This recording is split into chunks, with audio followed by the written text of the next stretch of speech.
Hello boys and girls, and welcome to my preview and predicted lineup for tomorrow's game against Sheffield United. Seems like the games are coming thick and fast at the moment, and of course this is the last game before we have an international break. Seems crazy that when we're going through the issues we are in the world at the moment with COVID, we're having international breaks, and I don't know what the criteria is at the moment in terms of players traveling to countries with restrictions or players returning to this country from a country where there's a restriction. You know, do they get, exempt from that because they're regularly tested and everything else? I don't know. It just seems a really, really strange thing to do with the international break. What I would personally like to see, or I think would be a good idea, is that because we're playing so many games in such a short period of time, there's been no real pre-season, and we've already seen that there's a few concerns with injuries and stuff like that from various teams. Maybe these 2 weeks would have been a great time to have a break. Maybe not use, the players and let them have a rest and everything else. That would have probably been a good thing if we would have been able to do that. And then it would have gave, clubs and players that little bit of a breather, that little bit of time to, get over a few little knocks or niggles or strains, etc. And, recharge the batteries, because we're asking players to play a lot of football. And I know some people out there won't have any sympathy. They'll talk about how much money they earn and everything else. But they're still human beings. At the end of the day, they're still, going to struggle when they're being overused. And they're going to still have to contend with fatigue and all these muscle problems. And it's not ideal. No amount of money in the world can stop a muscle injury. And, there's nothing that can change my mind on that. But yeah, it's one of those. I just feel that the international break is a bit pointless, to be honest with you. I understand that there's competitions going on and everything else, but with the season just starting, and I just don't get it. You look at Arsenal. We've played Monday at Liverpool. We then had to go back to Liverpool on Thursday. We're now playing Sheffield United, and it just seems a lot. And we're making use of our squad, shall we say, and rotating, but it's not ideal, but it is what it is. Now, in terms of this game itself, Sheffield United, they haven't had a great start. Second season in the Premier League. I think a lot of people kind of thought that this would be the start that they had last season. First time up, everyone predicted they would go down, and they had an exceptional season. Now, in a fan debate on AFTV a few weeks back, before the season was starting, I was given my top 4 predictions and relegations, and I put Sheffield United to be relegated. And I said at that time, second season syndrome. And I said that I feel they've lost their best player in Dean Henderson, the goalkeeper, who's back at Manchester United. And a lot of the teams in this league will have sussed out Sheffield United. They will have, got to grips with how they play. It was very unorthodox what they were doing with the centre-backs, acting as wing-backs at times and everything. It was mad. But I feel that teams are, getting a hold of that and getting to grips with it. And you started to see it towards the end of last season. They were struggling in games, and I just feel that they're going to have them problems. They've, made some good signings. When you think they brought in Ryan Brewster now from Liverpool, still can't believe they paid over £20 million for him. You're thinking they've brought in Ampadu from Chelsea on loan. So they've got some good faces in there, some good players. But is it going to be enough? Because those two that I just mentioned, for example, they're youngsters, they're kids. They've got no Premier League experience. Are they going to be able to get their hands dirty when it's needed? We don't know yet.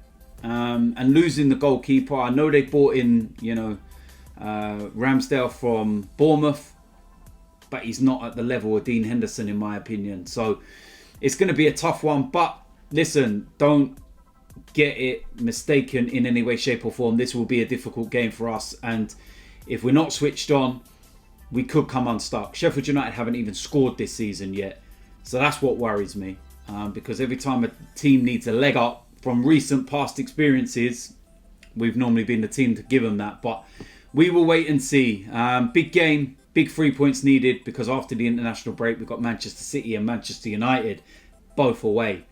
So we need to get the 3 points. So team lineup's going to be crucial, and this is what I would go with. Starting off in goal, Burn Leno. End of discussion. Don't need to say why. Don't need to say no more. End of.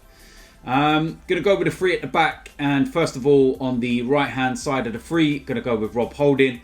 Thought he'd done well at Liverpool. And no one else can really go there at the moment. And yeah, needs must. So Rob Holding will go there. In the middle of the 3, David Luiz. And he's going to have to be the experienced one, the calm head, and hopefully not the one that makes a mistake. And he's got to defend a little bit better than what he did with the 3rd goal for Liverpool in the last game. But yeah, no problems with this one. On the left of that 3, do not even think about playing anybody but Gabriel.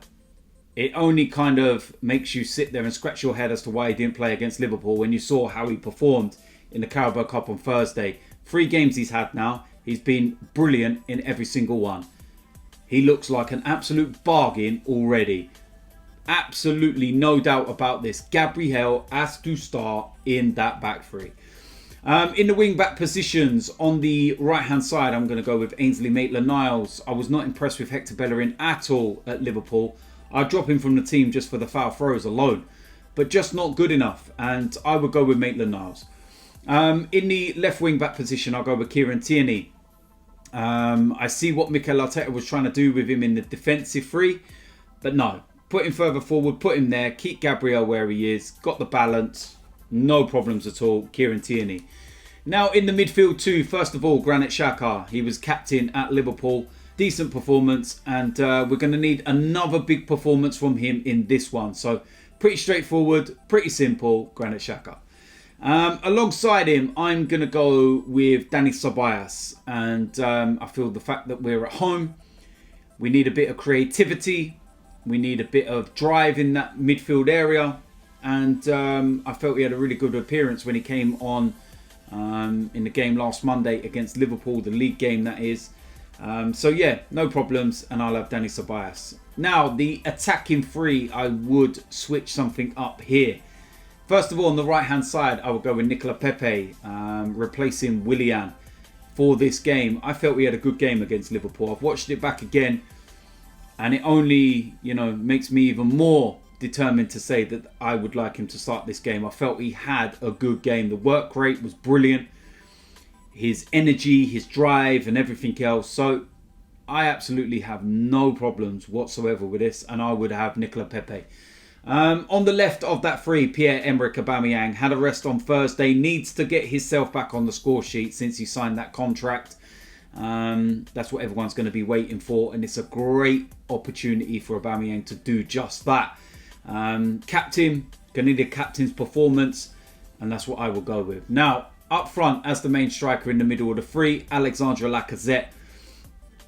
3 goals in 3. Let's forget about that miss against Liverpool. It's happened. Strikers miss chances. Let's not, keep going on about it. Let's not punish the man. He's had a great start to this season. Let's remember the positives. 3 and 3, like I was saying. And yeah, the way he's been leading the line, very, very good. So no problems at all about Lacazette starting this one. Hopefully he can put the ball in the back of the net again and just get the Liverpool game, out of his head. Done and dusted. It's finished. We move on, and we need to move on together. It's as simple as that. So there we go. That is it for my preview and my predicted lineup. There's loads going on. Tomorrow I'll be at the watch along AFTV as usual. 6 o'clock on the DTFC YouTube channel. We have last week's league game out. You do not want to miss this game. Trust me on this one. Red cards, yellow cards. It all kicked off. It was superb. I'm loving managerial life in league football. It's amazing. But yeah, listen, if you haven't subscribed, links for DTFC's YouTube channel will be in the description, like I was saying. So get over there, hit that button, turn the bell on. 6 o'clock tomorrow, man. Don't miss this one, trust me. And there was some good football in there as well. That's all I'll say. Yeah, then Monday there will be the usual DT's Daily to start off the week again, and then of course a player rating. So listen, let's hopefully get 3 points, and let's you know, go into that international break on the back of a win. That's what I want first and foremost. So yeah, until then, we'll see you lot soon. I'm out of it.